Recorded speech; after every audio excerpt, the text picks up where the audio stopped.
Welcome everyone. We'll just wait a few minutes for people to come in and get seated. And I think we're all here now.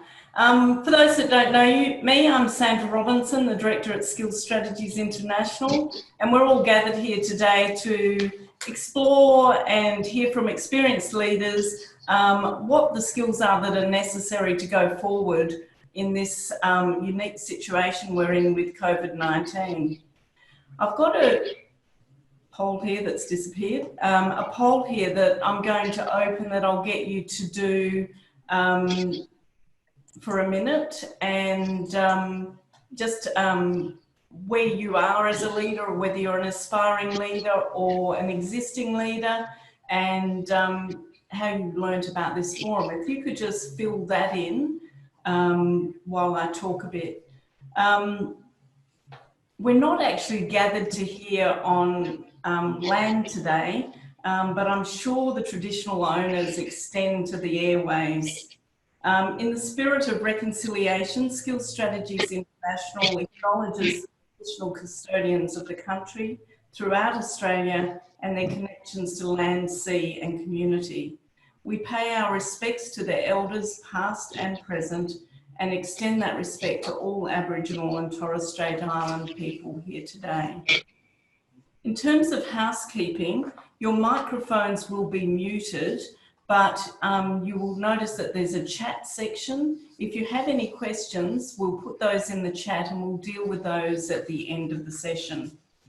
We've got three experienced leaders here today with us. We have Ron Alexander, Colin Harris and Tracy Roberts. They'll be introducing themselves and explaining their story. And we've got a very experienced facilitator, Lyn Hawkins from Business Women Australia. She's the director there, and she will be facilitating the discussion. So if you can see the poll there, you can see our participants and where they sit in terms of their leadership aspirations. And we've got information there about where you've heard about us. I will end that poll now and I'll hand over to Lyn. Thank you very much.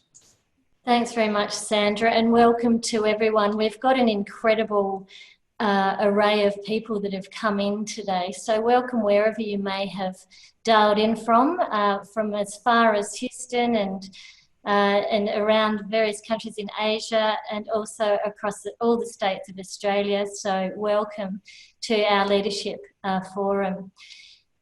We have an esteemed panel today, and their experiences really do cover so many different industries and sectors that we're in for a real treat. We know that this COVID-19 has really shaken up the economy, and it's disrupted the way that we work, that we live, that we conduct business. And as leaders, we've seen a lot of scrambling to manage this immediate fallout. But we know, and history has always shown, that it's always necessary to prepare what comes next. We will start with Tracy Roberts. Tracy is the Mayor of the City of Wanneroo. For those of you who aren't aware of the local government precincts around Western Australia, it's one of the fastest growing and one of the largest cities in our state. It sits on the northern outskirts of the metropolitan area and spans across an incredible geographical area. Tracy is not only the Mayor of the City of Wanneroo, she's also the President of the West Australian Local Government Association, and she has an incredible career. So Tracy, would you like to share some of your insights and your experiences? We're very keen to hear what you believe leaders need to do in times of crises and how organisations can pivot, but also how you personally manage as a leader. Okay, thank you, Lyn, and great everybody's joining in, and there's a number of names there that I do recognise, and we've got a great panel with obviously Ron and Colin, and I'm just looking at my picture on the screen, and I look like I've Tracy no friends, because I'm actually in the boardroom of Walga, because it was closer for me to get here than it was to the Wanneroo offices, so I feel a bit distant. And being a team member, a real team player, it feels really strange being on my own. But just with regard to leadership, and I'll try and make it as, because I know people's time is valuable. So when you're around a table and you're listening in, you want to be able to get a good feeling about how different people and how leaders operate. And I'll just give you a snapshot of what happened to me this morning. So with metropolitan councils, it's usually a late finish. And then, of course, with our regional councils, our farmers and so on, and the media, it's a very early start. So I went to bed very late last night, having read my briefing notes for a meeting with a minister this morning. And then the phone started ringing at 6 o'clock, which was a release that was issued from the federal government with regards to roads to recovery and funding for local governments. So despite the fact that I had to be up running my 3 German Shepherds, pegging the washing out, putting on the slow cooker for this evening, and then preparing myself, there was an important media announcement and a response from local government, which I hadn't had a great deal of briefing about because it was a pretty fast-tracked media announcement. So I guess the key in being a leader is being across everything as you best possibly can be. And obviously you drill down into certain areas so that you're well informed and can talk knowledgeably about that. There are times when you've not got the time to drill down into the detail. So it's important to listen to questions when they're being asked of you. Listen to information that's being provided to you. Sometimes it can be a 3-hour debrief. Sometimes it can be a 30-second rapid fire. So it's important to be able to grab that information and then disseminate how you possibly can.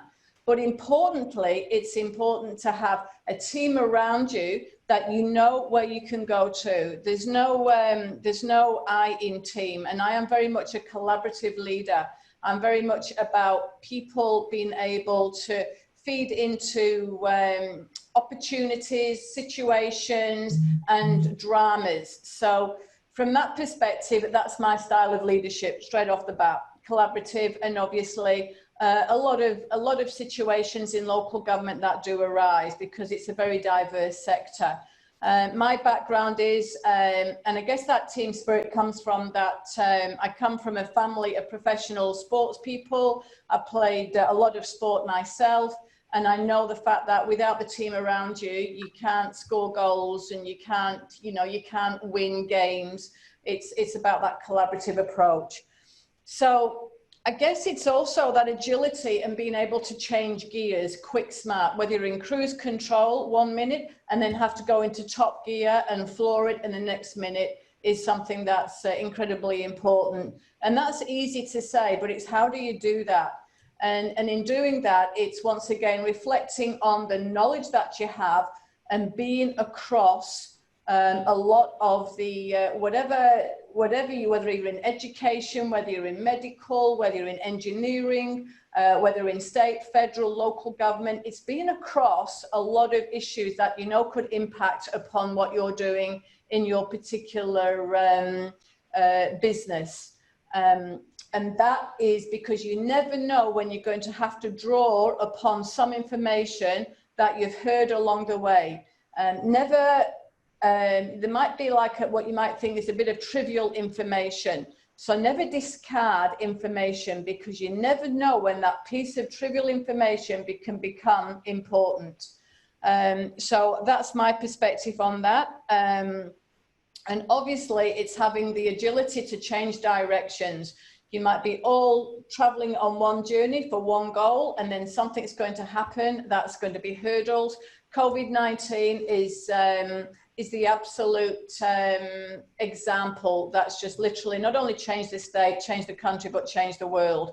You know, what will our new norm be? Things that we were all concerned about and creating a lot of angst a number of months ago, you probably can't even remember what they were. You know, we were probably sweating what we could think was the small stuff then. This is a much bigger picture. This is something that everybody's got to work together and all the mechanisms come into play to support those in our communities. So from our different organizations, you know, what was normal business is totally different. And that's when it's important for the partnerships to be come to fruition, for the community engagement, really drilling down who in the community needs support. This is from a local government perspective. You know, what the ones that you assume were, look, we're okay and doing well, whether the seniors, the families, people in jobs, everything was ticking across quite nicely, and then boom. You know, you've got people in the community that are vulnerable, you've got people in the community that have lost their jobs, you've got people in the community that is still ticking along nicely, willing and helping others. You know, what's your business model? How do you change your business model? I guess it's a bit like, you know, a road train, you know, flying down the Nullarbor, and somebody's asked it to do a handbrake turn. That is how we feel in a local government world about what we've had to do, literally a handbrake turn.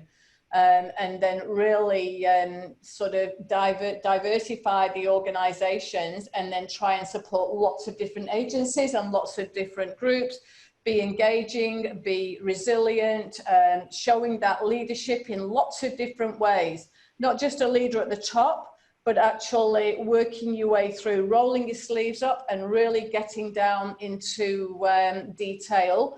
And once again, a decision that's made on the Monday can be changed on the Wednesday because of different circumstances. So once again, that agility, but the same focus is success.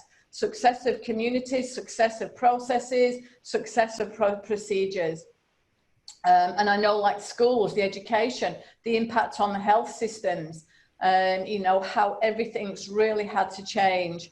And I'm just looking through, and this is about attitudes, not only of your leadership team, but the attitudes of everybody around you. Everybody's got to be thinking about the same focus, which is how can everybody be enabled to help others. So we've become some, and then now you look at the federal government, the Prime Minister's doing an amazing job. The Premier of Western Australia doing an amazing job. And this is on the back of what was a really difficult summer when we had some of the worst bushfires that hit our country. So we were reeling from those bushfires. And I remember the Prime Minister got called back from Hawaii. I tell you, I bet he feels like he could do with a holiday now, but he's not going to get one. You know, and how do you recharge? You can't recharge. You've got to keep going and going and going. And in order to do that, you've got to try and keep yourself fit. You've got to try and keep yourself healthy. You've got to try and keep your mindset healthy. And you've got to be focused. And in order to do that, you can't do that on your own. You need people around you to give you feedback. People around you that will say to you, you're looking tired, you're looking stressed, you've got to take a deep breath. And that's what that circle around you of support. And everybody has to have that. And they're the people that you know have got the same passion and have got the same focus for what you do.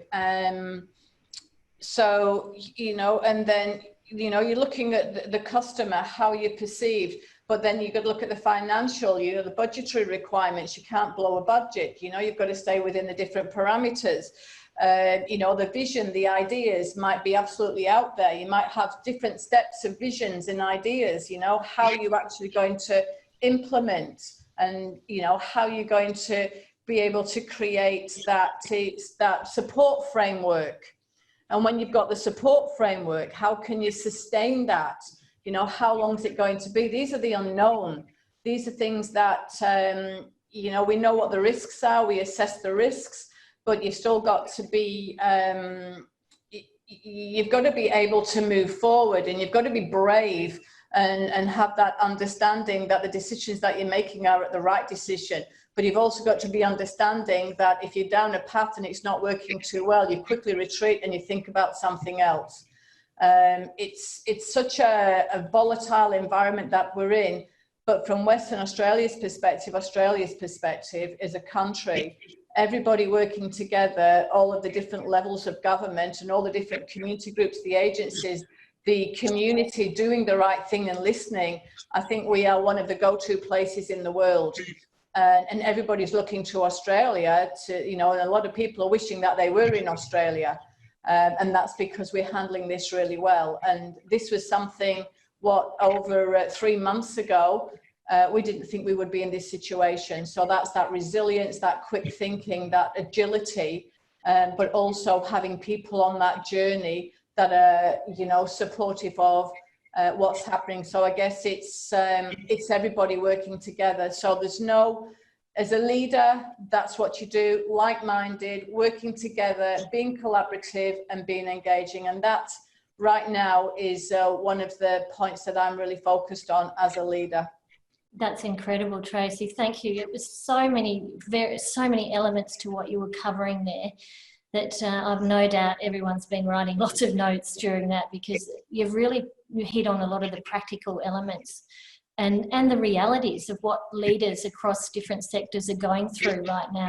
I'll take it over now to Ron Alexander. Ron, you know, as the former Director General of Sport and Recreation and the first coach of the West Coast Eagles, and since that time you've also been heavily involved in a lot of major strategic initiatives.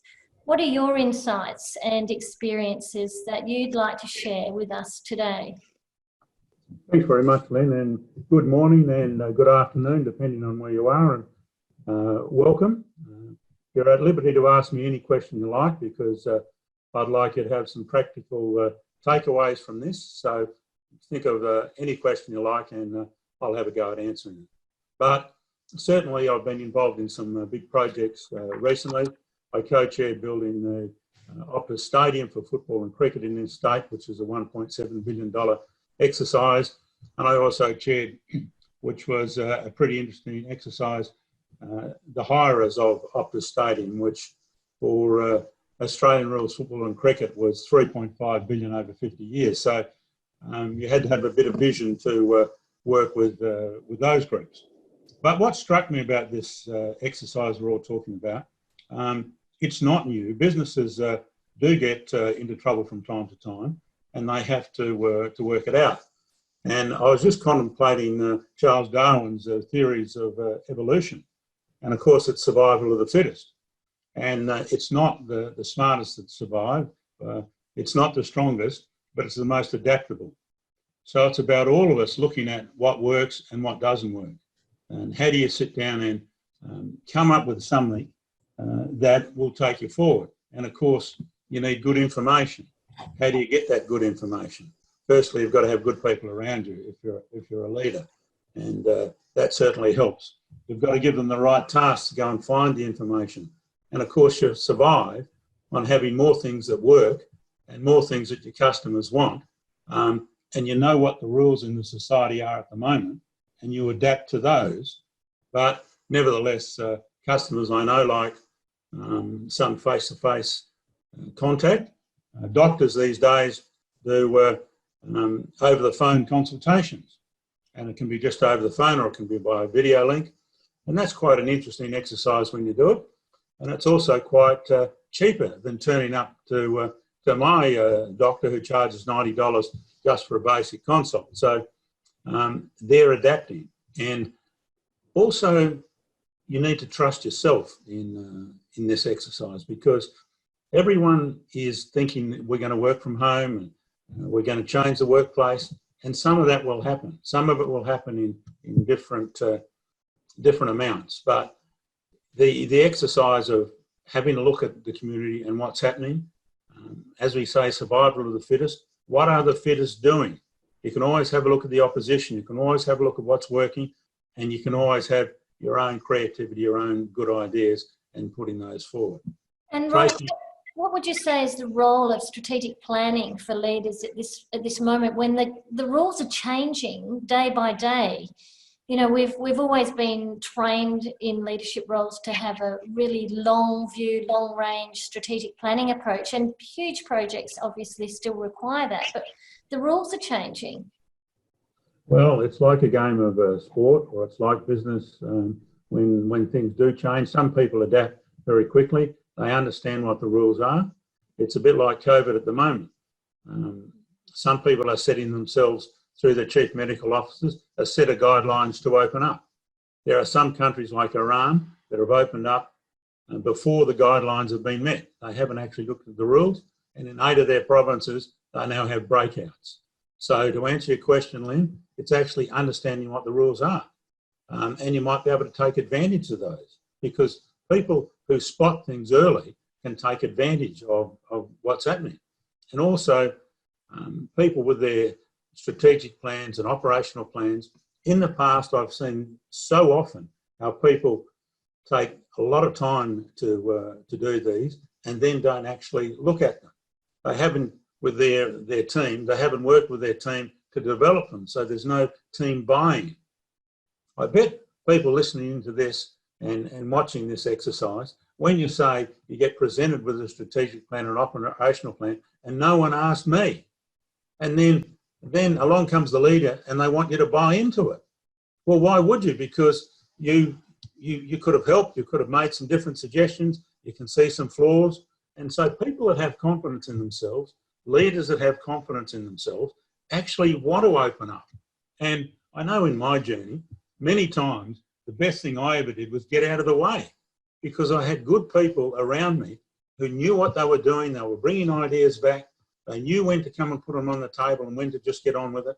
But your good people, when they feel trusted, they come to work or they stay home and work from home, but they're actually buying in. They're excited because their intellect, their knowledge is being respected. And that's an integrity issue with the leader. So they're the sorts of things you wanted. With this Optus Stadium, it was a difficult process to get the project up. And it has some corollaries with what we're doing now, for example, because the football authorities and the cricket authorities, football wanted to develop Subiaco Oval, which was their main ground. The West Australian Cricket Association wanted to develop their own ground. They were both old grounds. They're both on ovals. One was be empty in winter and one would be empty in summer, and both of them would be renovations. So the few of us come up with an idea, which seemed a bit revolutionary at the time. I don't think it really was, is let's have one really good one. And so we actually had to sell that. So if you're making changes in that, you have to sell it. Now, excuse me for just holding something up, but there was a publication which we produced, which was a vision for Perth City. And there's an old saying is, you don't know what you don't know. And that's a nice term for being ignorant. So a range of people in Perth, many supporters, had never been to a world-class stadium. And so firstly, what we had to do was say, so why are you going to spend this amount of money on a stadium?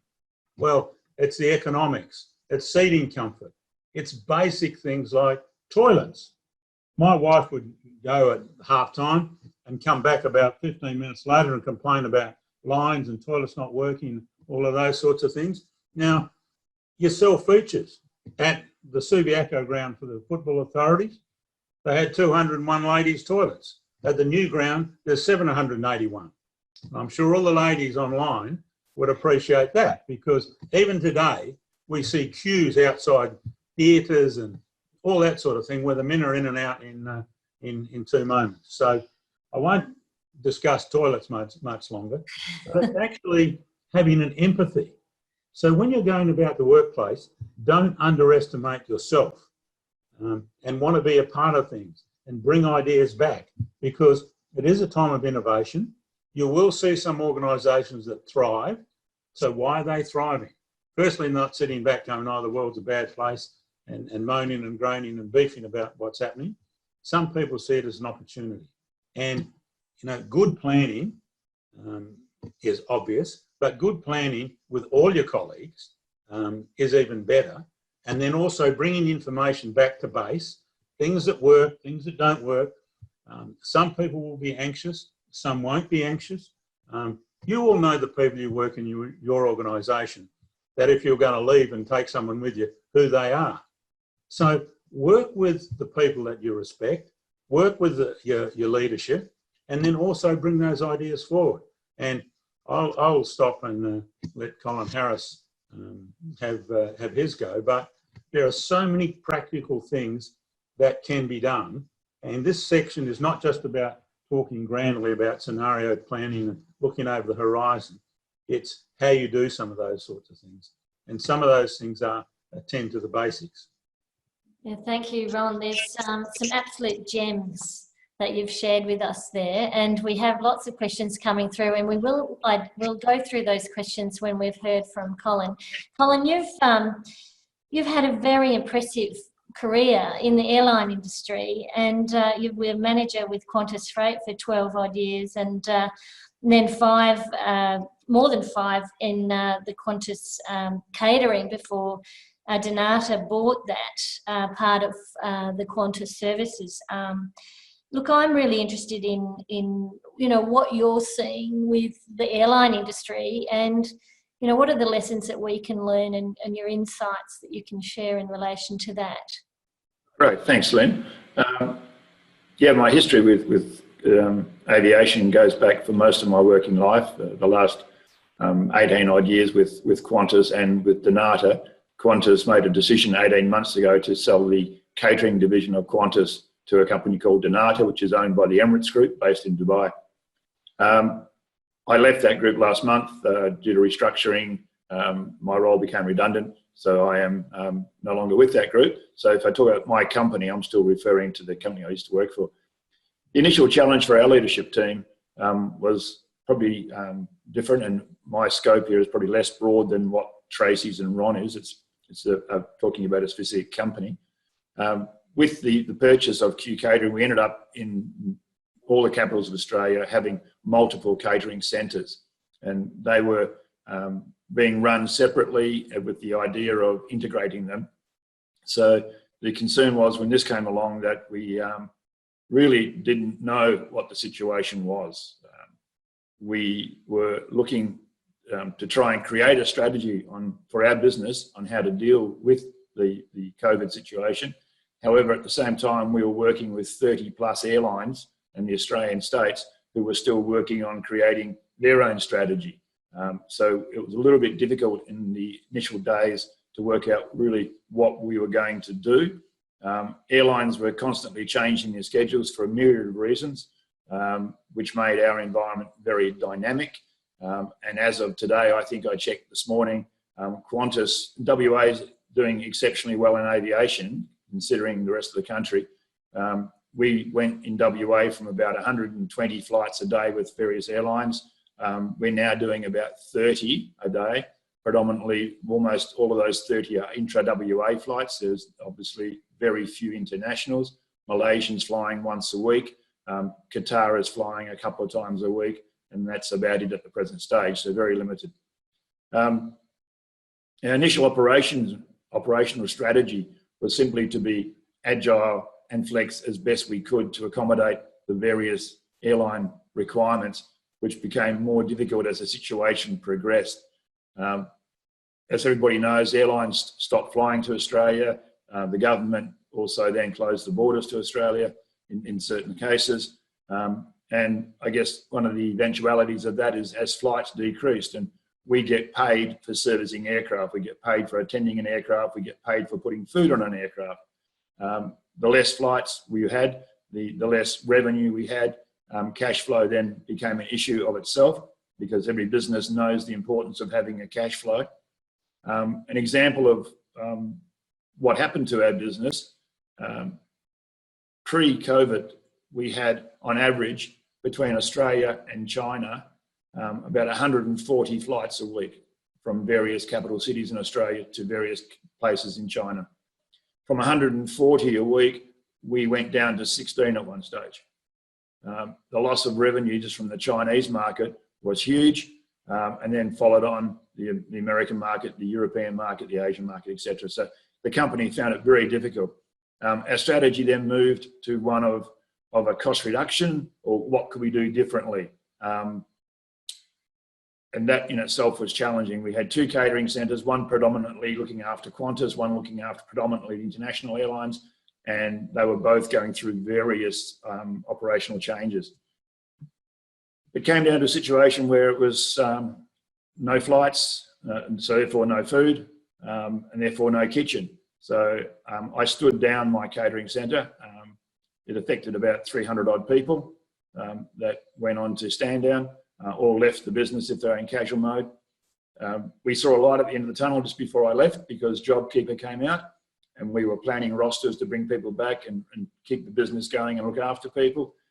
And then the government ruled that Donata is part of Emirates Group, is therefore Dubai, and is not entitled to JobKeeper. So we have a situation where the staff are still stood down at this time, or the most of the staff. An example, our wash team that does the washing of the carts and the equipment, normally a 20-person roster. We're now running it with 2 people at the moment in the business because that's all we need. The other 18 are out of work. Product offerings on the aircraft. The airlines who are bleeding financially don't want to pay for food anymore. So the product that we now provide, if you're on Qantas, if you're flying economy, you'll get a biscuit and a bottle of water. That's the catering now for a Qantas flight. And the challenges that we also had was when the airlines stopped their product, stopped buying the product, we had product that we'd already bought in the fridges and freezers.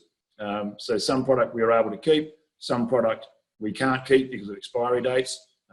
So the situation, I guess, the positive out of that was we donated, I think it was $500,000 or more of food to Oz Harvest to help people who were doing it tough. We also gave, I guess, food parcels to our own staff who've been stood down with no incomes. So that was a positive we got out of it. We were able to pivot fairly well in some degree. We had 2 catering centres, and previously we couldn't fit the amount of business we had into 1 catering centre, so we had to maintain the 2. The amount of business now, we only need a fraction of a catering centre. So we moved everything into 1 catering centre. I shut the old Qantas building down. It's now empty, which is a bit sad. But the positive was that we also store product in warehouses offsite where we pay a warehouse company to hold that product for us. We moved that product out of the warehouse into the empty catering centre and created our own warehouse out of an empty catering centre. So a revenue, not a revenue gain, I guess, but a cost reduction from that point of view. And we have a business called SnapFresh. If you've flown economy on Qantas pre-COVID and you sat down the back, you would have got the chicken or the beef when they came around, and you got the box put in front of you and away you went. That's made by a company called SnapFresh based in Queensland. It's a SnapFresh frozen meal that is defrosted the day before you fly, and then they bring it down, heat it in the oven and say, there it is. So SnapFresh obviously wasn't producing for airlines anymore, but they were able then to get into businesses with emergency services, aged care, hospitals or whatever, where they could provide a very high quality in terms of safety meal for those environments for people who wanted them, and also generate some additional revenue at that time. The strategy also was around staff engagement and retention, because we know there's going to be a future. The company has always been aware of that there will be a future. We're just not totally sure how that future is going to look. Engagement was good amongst the people from the old Q catering business because of the sale to Donata. Most people understood and accepted the situation. We shared the numbers about revenue loss with the staff, so they know the decisions we're making while we're making them. And there was pretty much a positive attitude all around. The catering centre where I used to be had 5 industrial agreements, TWU, ASU, etc., etc. So 5 different groups of people. When we moved into the new environment, nobody cared about industrial demarcation. It was what has to be done, let's all do it. So people who were doing jobs they wouldn't have done before because it's not my job, we're now saying we got to get this done. So that was a positive outcome from that. And we also had a website set up for the staff who weren't at work, so that every update we had about the business was put onto the website. The staff could log into that website using their company email and could be updated and kept, I guess, informed of how we were travelling. That was the important thing. The company has always been positive about a resurgence of the business. And because of, I guess, the low volume of managerial work that was necessary, we then set up task force to look at individual issues and look at the strategy we would need based on what we projected to be the future in that area, and start putting action plans together for that. I guess the key points were in the crisis is remain calm and positive. You don't have to be happy, but you need to be positive.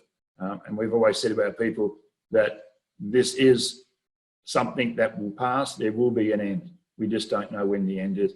My boss is called Sandra. Sandra is Dutch. She says that gives her the right to be direct and say what she feels, and she does. But one of the things that she was very strong on with our senior management team was the respect for the employee. Everybody will have a different reaction. Everybody has a different circumstance, and you need to be respectful of that and take, I guess, ownership to do the best you can for them. That the comms and the updates had to be good. We have Zoom meetings with the senior management team around the country. We have 9 catering centres Australia-wide, and we'd have one of these meetings where we'd talk about the issues and what we were going to do, and then we'd go out and have a town hall with our staff and share that information with them. So again, they were kept, like, it's not like I don't know what's going on. And I guess look for other opportunities to pivot your business. We didn't think we had any until we started looking. The warehouse one, for example, I guess accept that in the future that the old paradigm, the way of doing things has changed. Don't know what it's going to be like, but I know we need to be agile. And I think Tracy said it before, decision made on Monday is changed by Wednesday. We were having airlines saying we're flying this week. No, we're not. Yes, we are. No, we're not. That has to remain part of our psyche in the future. And I guess my final note would be assess what changes could be looking like, what's the impact on your business, and what can you do differently to optimise that change. Yeah, it's fascinating, actually. You've really brought out the importance of doing scenario and pressure testing in your thinking, but often it takes a crisis for you to be really creative around some of the opportunities that might be sitting there. You don't see it until you've got that adrenaline kick and the whole need that drives those decisions. You mentioned that the Qantas catering sale to Donata helps your staff engagement. And I find that fascinating because mostly during mergers and acquisitions, there's so much disruption that staff engagement is often one of those things that is cited as, you know, the poor rating experience. So I'm interested in you sharing a little bit about that before I ask Ron and Tracy a couple of questions as well. Great. Okay, thanks, Lyn. I guess Qantas is seen as an icon in Australia. The people who work for Qantas are extremely loyal to Qantas, and we were very sure that when we announced the sale that we were selling off a part of Qantas to Donata, that would have potentially an adverse reaction for staff who've been there 5 years, 10 years, and we have chefs who've been there for 35 years cooking for Qantas. So before we announced the sale to the public and to the staff, we spent a lot of time scenario planning for change management as well. And when we announced the sale, we put a lot of effort into management being everywhere, almost 24 hours, 7 days a week, on site, talking to the staff, sharing the goal, sharing the deal, explaining what was going to happen and why. And when we got to the actual completion of the sale, we had a very strong engagement with the new company that we were moving to. And I think, therefore, when this happened, we already had that engagement in place. We'd been through a very strong change management program, and I think that was to our benefit. Yeah, thanks for that. That's really important. I think a lot of businesses are actually facing sales and facing mergers and in a lot of cases closures. So, you know, it's really important for them to think about how the communications and the engagement piece is with their people and their stakeholders in their supply chains and the people they supply with their clients as well. So thank you, Colin. That was really interesting. I have a question in the Zoom chat group, which I'll pose to Tracy if I can. Tracy, setting up regular virtual meetings to remote teams has been suggested as being a really good way of staying in contact and participating with your staff. But there's Alison Sweet has actually asked that she's curious about whether the ability to lead teams who are remotely located will be a barrier to making temporary changes more permanent. How have you experienced that, and how have the different local government entities managed that? We found the Zoom to be a fantastic tool for everybody to keep in contact. and you know, from local government, the council meetings, and also from WALGA, the state council meetings, so that we're still able to make decisions, still be able to share information, and still be able to have the debate on the decisions. Like, for example, right around the state, you've got the metropolitan councils, you've got the outer growth metropolitan councils, you've got the regional councils, the large ones, the small ones. You've got like some of like Coolgardie, then we've got Albany, Geraldton, the Kimberley. It's such a wide area with so many different challenges for each local government. So to be able to zoom in and to have that real in-depth discussion about what the triggers are, where the concerns are, how can we all work together as a state to support one another.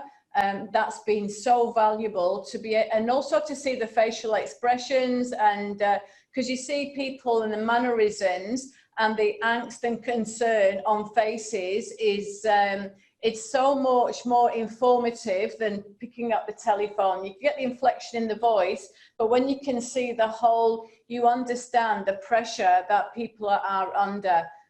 So Zoom has been so valuable and so important on making sure that decisions are made that reflective of circumstance, and that everybody understands why certain decisions have had to be made to support others, and you know, and also to respect that we are in a changing circumstance, and understand what those changing circumstances are, and being able to articulate it so that everybody can make informed decisions. Have you found at all that, you know, I know in the education sector, I have a lot of members in my family who are teachers, and they said something that really became quite obvious and concerning was the big difference between the haves and the have-nots, the kids at home who don't have internet access or a device.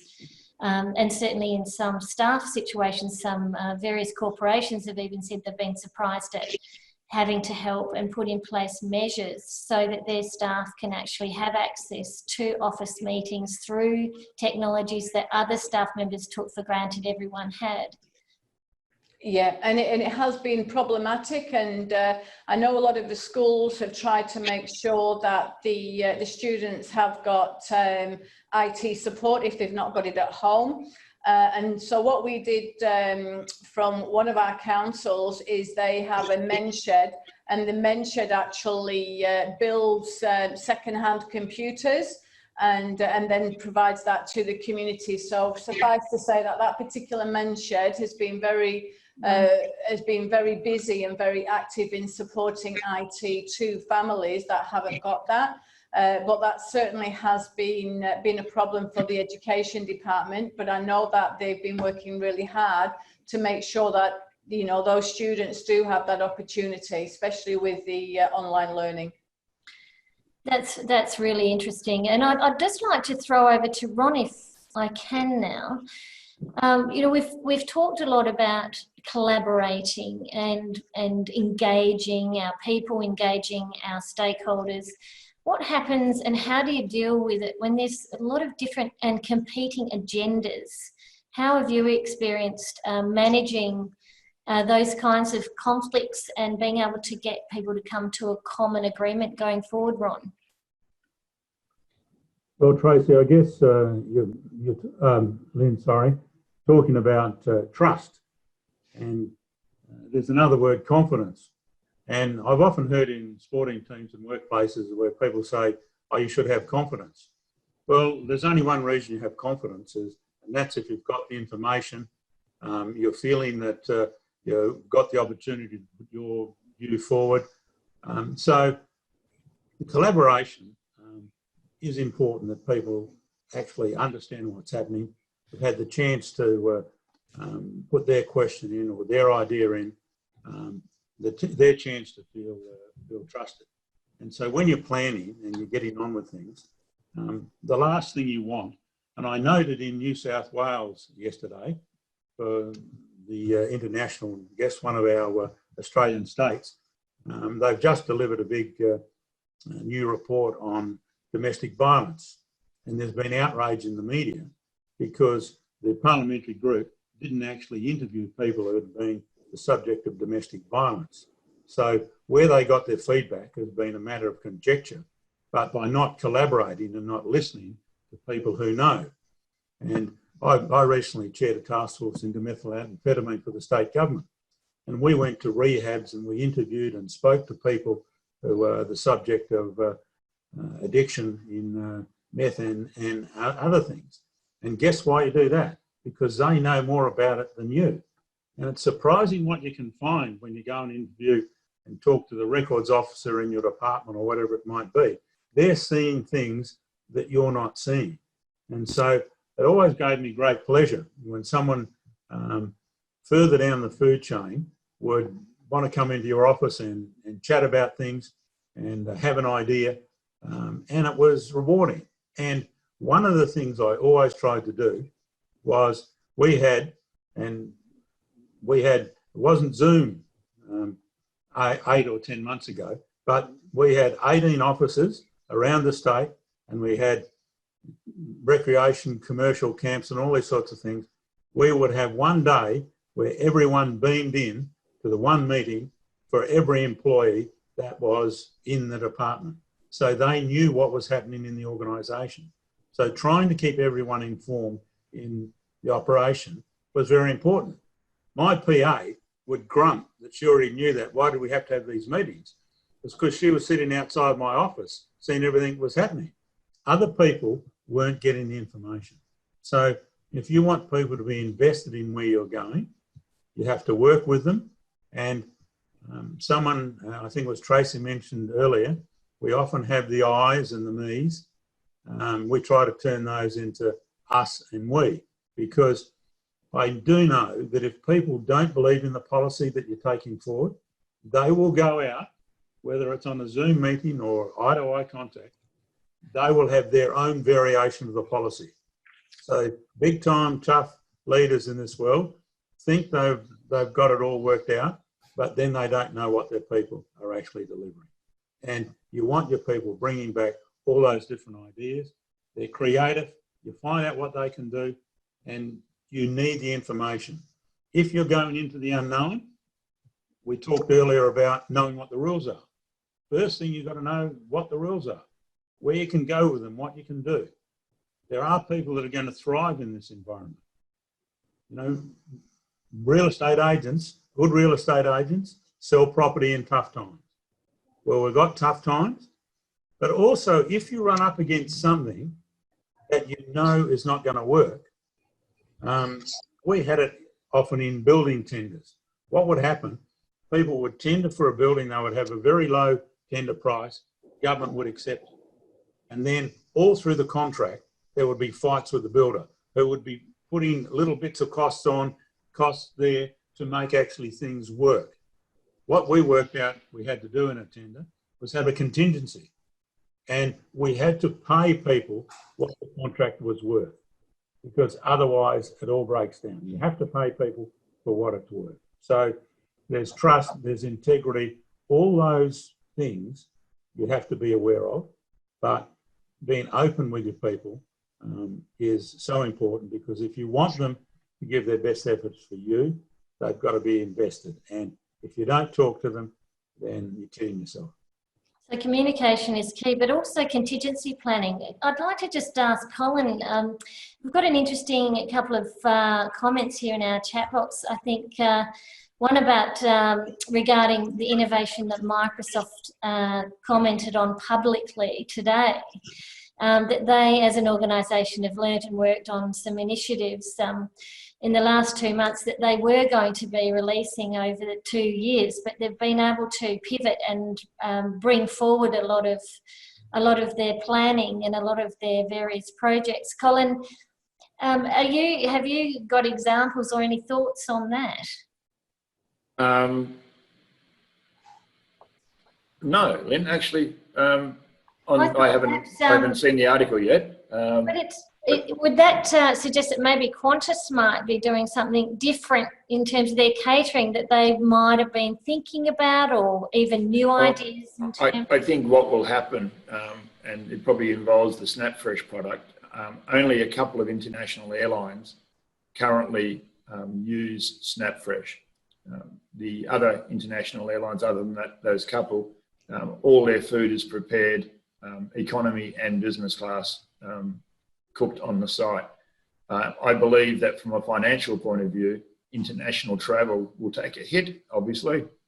I think that international airlines will look at changing their product, and I think that in turn for Donata and SnapFresh will be an opportunity for the future to invest more in SnapFresh and produce more meals. I think Qantas, in terms of what it will do, and this is purely obviously my opinion, the Qantas product is exceptionally a good product, particularly in business class. It's also exceptionally expensive to produce. So I think that Qantas will certainly review and revamp what they're doing for their menus on board the aircraft, and take some of the complication out of it. And I think that for those of us in the future who can afford to travel in business, you will see a different product to what you used to have, because Qantas will need to make some changes for their own viability. Thanks, Colin. Sandra is saying in the chat box, interestingly, the medical profession are saying that they are getting more consults now that they've got the Zoom offering than COVID-19, and certainly organisations that are in the IT space generating a lot of revenue. I know that's the case. I've ordered a new laptop. It's apparently like a toilet paper issue. Everyone wants a new laptop. So we're scrambling for technology. We're scrambling for very different things as consumers, as businesses, and that does create opportunities for businesses who can pivot. Alison Sweet has said that working in research, she's found Ron's comments have been very valuable. You can't develop strategy, policy processes and so on in a vacuum, and consultation and collaboration are crucial for buy-in and outcomes that are actually valid. So certainly that's the case in Alison's world, where she's very much working in research. From Ivan McLean, he has a comment about survival of the fittest. So do we want to just hand over to Ivan? Are we able to unmute Ivan? Not sure if we can do that. We may not have that ability. Ivan, maybe if you can pop your comment in, I'm happy to share that. How's that? Can you hear me? Oh, there we go. Hello all from Malaysia. Hello. Thanks, Ron, for your comment about survival of the fittest, because it strikes me that survival of the fittest is a biological term, right? And it was often about how genes adapt and change over time. And the thing about genes that needs work, and I'm sort of a scientist, but is that you need to have an accelerating factor when you're fighting something, and then you need to have something that breaks. And both parts of the system have to work well to be able to, for the body, to be the fittest. And so the people who are really fighting coronavirus, as we say, are those people who have that automatic immune response that can turn itself on, but also that you need to be able to turn it off, otherwise the infection becomes a problem.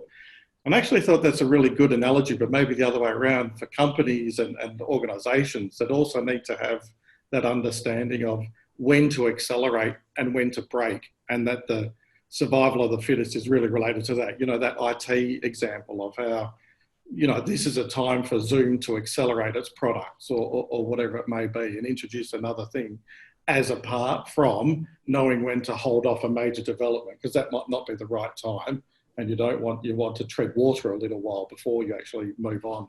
So I just thought it's an interesting analogy. Thanks, Ron. Thanks, Ivan. That's a great comment there. And I just maybe, Ron, if you can respond to that, and then I've got another question to put to Tracy. Yeah, yes, very perceptive, Ivan, that being able to adapt, but also not have to go forward when it's the wrong time. So being able to work the right time, and you would have heard the saying that timing is everything, and it is. And then if you're getting good information back, from the marketplace, that you're paying attention, and then from your people who are out and about and feeling the temperature of what things are there, you will know when to pull your head in, because being fit and surviving is not necessarily about, you know, the physical. It is with the coronavirus to a degree, but certainly knowing when to go and when not to go is so important. And that's when you have confidence. When you feel you've got all the information, when you feel that people around you are not afraid of you to tell you, hey, Ron, you're barking up the wrong tree. Because if you're too dominant and you're not listening to people and you think you know it all, you can get into trouble because people around you are intimidated and they don't want to tell you when you got it wrong. And I know my people, and I got it wrong plenty of times, were great at saying, you might just want to reconsider this. And, you know, that's just clever. But getting the information is so important. Having people around you who are relaxed and confident and clever who can do that that's what a team is all about. You don't want everyone with the same set of skills. So, you know, having a well-balanced team who are providing you with good information and are confident is gold in these times.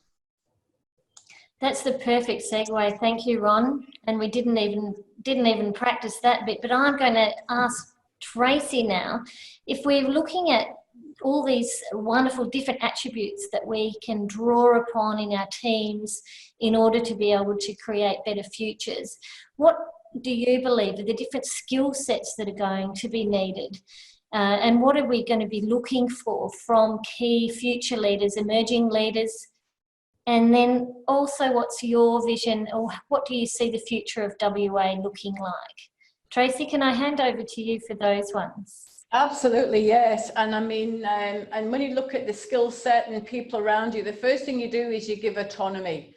You enable people to, you know, to grow, to encourage that initiative and to support them on the way. I always say, there's never a dumb idea. There might be something in the idea that you don't quite like, but then you finesse that idea and allow it to grow.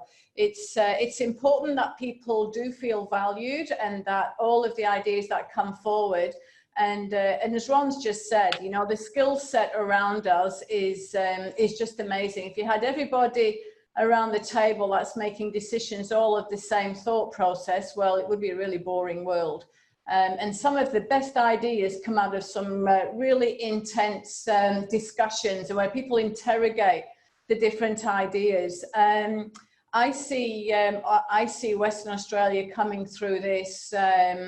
It's going to be what people are now calling the new norm. What is the new norm?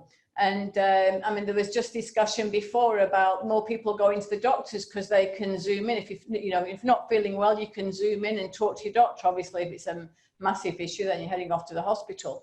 But I just think it's about tapping into everybody's ideas, and you just talked about leadership as well.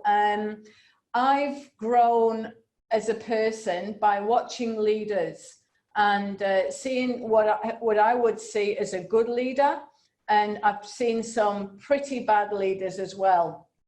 And it's amazing how you can differentiate, like, these are the good values and these are the bad values. And I guess depending on the personality you are, you take away what fits your style, what fits your personality, what you think is a great idea, and then you kind of build that into your own psyche. Whereas, you know, when people become, and Ron touched on this, you know, don't engage, it's my way or the highway, or I've got an idea and I don't particularly care if anybody else doesn't like it. It is about a journey. It's about everybody working together. And the best way that you can reach an outcome is by taking people on that journey with you. And that's the absolute key. But I see Western Australia having so much potential. I was on the radio the other day and I said, you know, without doubt, we live in one of the best parts of the world. We're handling this really well through some really good decisions and a community that's responding because they acknowledge and support the decisions that's being made. You know, and only yesterday I got a message from a really big, how can I say this without breaching confidentiality? A really big entertainment organisation that have actually seen the opportunities and potential in Western Australia and want to come and talk about, you know, what their company can bring to, which could activate, you know, and stimulate our tourism and our economy. But I guess the good thing, there is a lens on Australia at the moment, because we are doing so well, and a lot of people and a lot of people that have got opportunity to invest are looking and taking note of, and of course I'm biased because we're Western Australia, you know, what fabulous opportunities there are. So from that perspective, you know, I'm a glasses half full kind of person. And I see that, you know, we will come through this with some great opportunities in a community that has, you know, has basically weathered the storm and come through this better for it. Thanks, Tracy. I'll hand over to Colin and get perhaps some insight from you about what you think the skills are going to be needed in the new normal. And for those that are emerging leaders, quite a few on the call today, you know, what advice would you give them, and how do you see the future of Western Australia, Colin? The future of Western Australia, I see as a positive outcome for WA. I think that we've got, based on today's information and the way it looks, that we're in a very positive position to come out of this in a very strong and, I think, safe way. From the skills, I think a lot of the skills we have today are going to be retained. I don't see a difference in that way. However, what I think there will be an enhancement of will be the things that we've just spoken about that Tracy and Ron have touched on. And we've probably had this central thread throughout most of the session, is the communication, the involving of the stakeholders in what you do, managing with your team rather than managing the team, having people who feel safe enough in the environment that you've created for them as the leader, that they can be themselves and express what they really feel rather than express what they think you want to hear. And that still happens in a lot of places around the business, where people are not comfortable enough to actually say what they believe. I think the agility is one of the most important things that I think we have to seize upon from what's happening to us today, that the companies, and Ron said before that there'll be people who will do well out of this environment, and there already are people who are doing well out of this environment. Some businesses are doing more business today than they've done previously because it's just gone nuts for them. So their ability to take a situation, find a way to do something different, come out of it stronger, and the agility, as Tracy said about the Monday decision, change on Wednesday, we can't afford to lose that going into the future. It has to be an inherent skill that we develop with our leaders and with our teams, that agility is what it's all about. Thanks, Colin. We've got some really good comments too coming through in our chat box that I will share. Survival, Michael's saying survival will come down to not necessarily creating new services at a cost, but adapting to what you already have to the situation. And Sandy's was really getting a lot from what you were sharing, Tracy. She said, COVID times have shown us what we do need and what we don't need.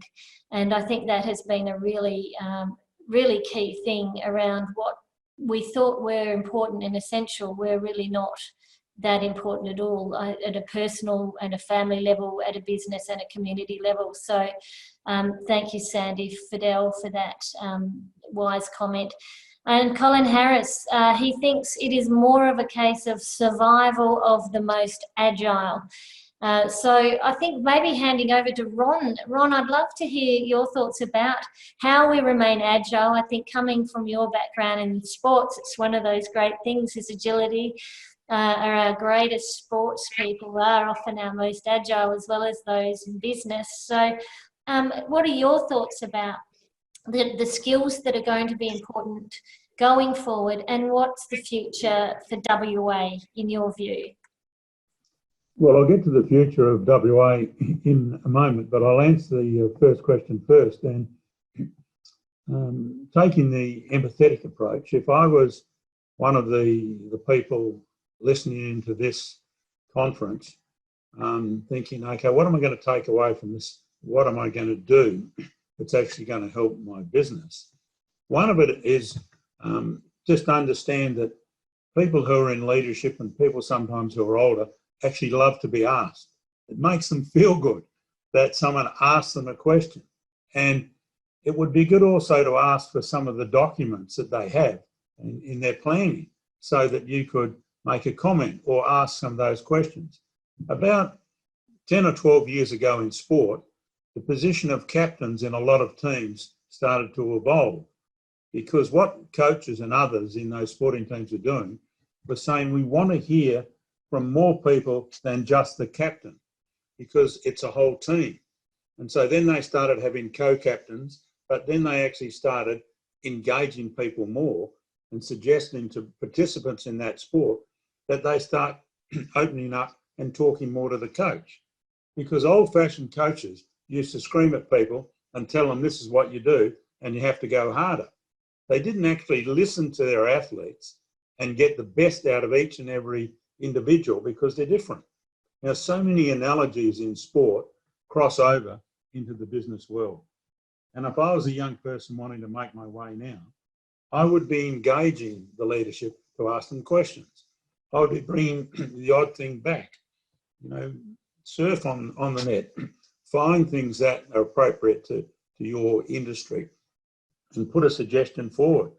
Ask some questions. Is there something I can do? Because if your organisation is doing it particularly tough and you offer to work half a day for free or a full day for free or just do it anyway, that's money in the bank, because the people that are in that organisation will see and appreciate that. During hard times, he or she has been prepared to put in a little bit extra and cop it. Now, also, one of the things I discovered in my journey is you need to let people know the good job that you're doing. That doesn't mean in a way which makes people feel slightly nauseous, but how do they know the good job you're doing unless you subtly let them know what you're doing? Because a little bit of self-promotion is important, but self-promotion in the right manner is important. And so when people are doing it tough, it's like if you've got a neighbour or someone that's not well and you take them over some food. If you're in business and it's struggling, then those little things you can do to help with it, more information, more effort, bringing information back, working a little bit extra, people appreciate that. And when things turn, they remember the good job people did, how hard they worked, all of those sorts of things. It's easy to be a hero in good times. When things are a little tough, people really appreciate that extra bit of help. Western Australia, how's Western Australia doing? West Australia is doing good. Doing very well. We're pleased with the lockdown. I don't think there was too much PPE in the state about 6 or 7 weeks ago. They've done a good job playing catch up and getting some of those supplies. And now, again, in these times, we're wanting to open business up as quickly as we can for a very good reason, because people are going broke, people are getting bored, all those mental health, all those sorts of things. But again, it's being cautious, understanding that there are a set of rules. They're there for a reason, because we don't want to get away from ourselves like it started to do in a couple of countries already. And so it doesn't hurt to watch what's happening in other countries and adjust likewise and adapt. Thank you, Ron. I think it's a good time now to do our final poll. We're very interested in our second poll. I'm going to launch this one now, and we're really keen to hear what our participants consider the most important leadership capability in managing during a crisis. We have the choices: the ability to ensure the leader shapes and inspires the actions of others, the capacity to articulate where the organisation is heading and how to get there, to generate a flow of ideas so the organisation is able to adapt, to measure and evaluate business performance to maximise opportunities and minimise risk, or to secure finance and make cost-saving decisions quickly. So while we've got that poll going, we'd really appreciate as many of you on, we've got 31 who can vote. I think our co-hosts aren't able to vote on this one. But while we are doing that, I'd love to share Marianne's comments in our group chat. A great learning from COVID has certainly been about agility. But without a shadow of doubt, the fact that we are not surviving but thriving is because we're allowed that agility to develop right at the coalface and didn't tie the innovation up in a new set of head office rules. We have learned so much from taking a moment to let the people most impacted by the changes to the decision and implement the solutions. So that's a really, really insightful share. Thank you, Marianne, for that. And Michael's just shared the COVID situation has helped businesses become social citizens. And certainly I think in terms of the work I do with business women and with my clients across industry and the professions, the social licence to operate was already rearing a really big head with what was going on in Hong Kong and the kids there demonstrating, and then of course with Greta and the environmental voice of the youth, you know, saying this is just not enough and what we're doing, you know, what are our responsibilities as organisations and leaders to be socially conscious about the long-term decisions we're making. And I think COVID has given us a bit of time to think about that. I had one of my members saying that they felt as a leader they'd been put in the naughty corner to have a bit of time to think through really what's important and what's not. So I'm sure there's a few people who can relate to that. I'm just about to end the polling. Anyone else who wants to jump on now, please do.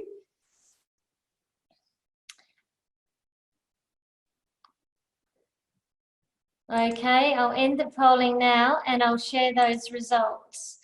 So 32%, 40% to generate a flow of ideas so the organisation is able to adapt. 32% said the ability to ensure the leader shapes and inspires the actions of others. 24%, so not far behind that, the capacity to articulate where the organisation is heading and how to get there. And a small, one person suggested to measure and evaluate business performance and maximise opportunity and minimise risk.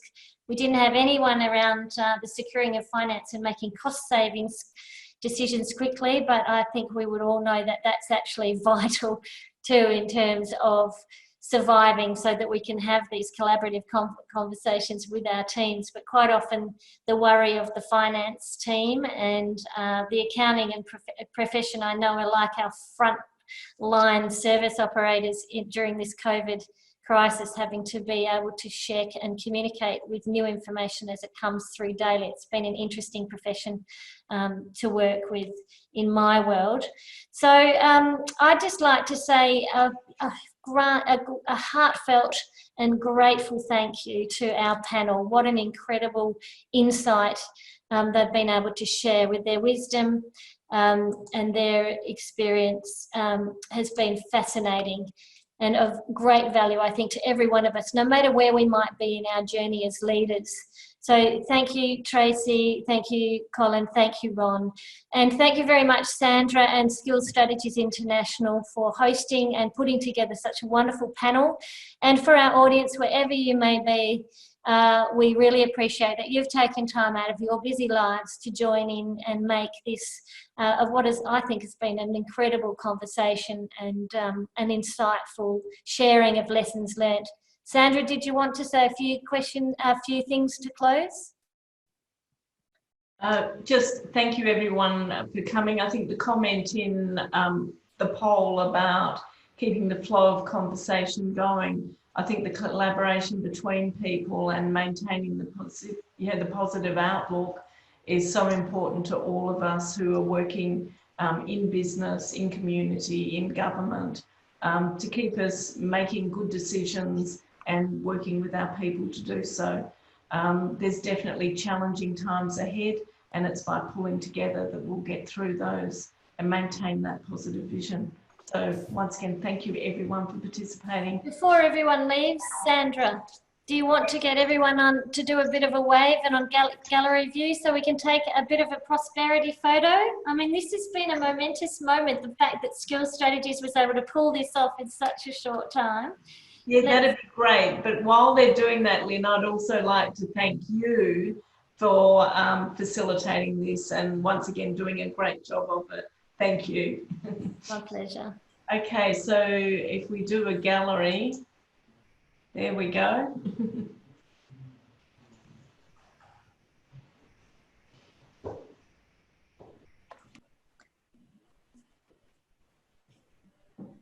Thanks, everyone.